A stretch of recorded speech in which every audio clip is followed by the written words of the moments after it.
Hello, everybody. Welcome to Accounting Makes Sense, an MJ the Tutor podcast. My name is MJ the Tutor. I will be your host for today. This podcast focuses on helping accounting students all over the world by offering them a quick warm-up to various accounting and business topics that hopefully leads to the generation of bigger discussions and conversations around them. For all those studying or thinking about doing CIMA right now, this episode is for you. In today's episode, we're going to do a case study exam 101, which will hopefully answer questions like, where do we start? What resources do we use? And what do we need to pass this exam? Are you ready, students? Let's start. So where do we actually start? This is dependent on where you are currently as a learner. Are you a student who's just taken the OT exams? Are you a gateway student who's come into this journey with some exemptions? These two paths will of course lead you to a very different starting point. Admittedly, as a gateway student, I feel that you would need more time to acclimatize with the study materials because there is more to cover. But I'm getting ahead of myself. Let's start with those students who've recently just done the objective test exams, the OTs. The good news is you've already started without you realizing it. Remember those theories and technical knowledge you've accumulated while studying for the OT exams? Well, I am here to tell you that you did not gain that knowledge in vain. You're going to need that knowledge as you take on the case study exam. I've mentioned this before in a previous episode that there are some differing opinions about learning technical knowledge for the case study exams. I'm such a believer that one starts the case study journey whilst you're still in the OT stage. I think it's like riding a bike. Once you learn it, it's kind of hard to forget it. Anyways, so that is the natural starting point for OT students.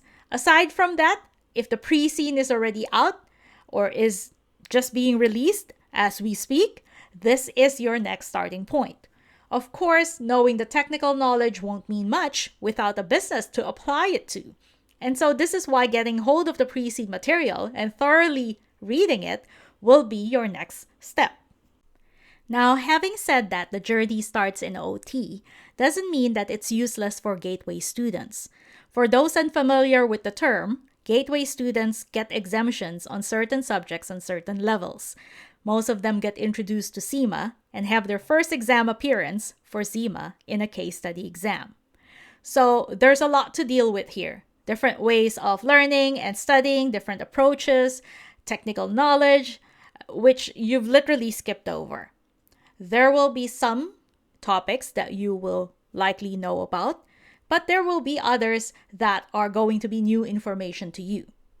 I'm here to say that whilst it is admittedly harder, because I feel, there's so much to cover, it is still doable. It is all about using your preparation time wisely.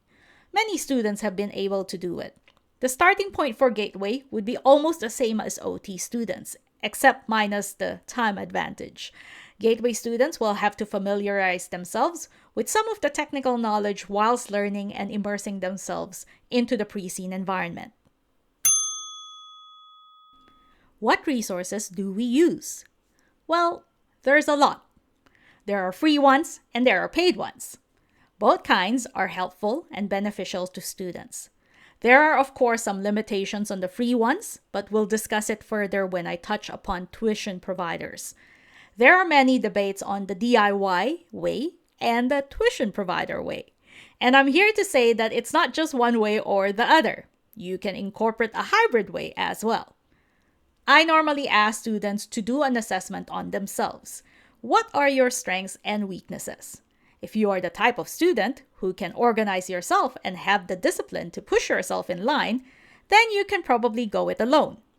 But if you're the other type of student where you know you'll need help and assistance, then you should probably consider finding the provider to help you. I've likened the situation to someone who's fallen ill and may need a doctor for an assessment and a cure. The type of help will depend on your needs as well. You are likely the best person who'll know what you need in terms of materials and resources. Again, in the medical example I've provided, if you have the flu, then you should probably take flu medicine so that you'll get better. On the topic of providers, most would provide a free version of what they offer. Just check out the websites and you'll find that the free ones will give you a taste of how good the paid materials will be. And you can base your decisions from there. I could offer recommendations, and I do have some on my website, www.mjthetutor.com, so I'll leave this here.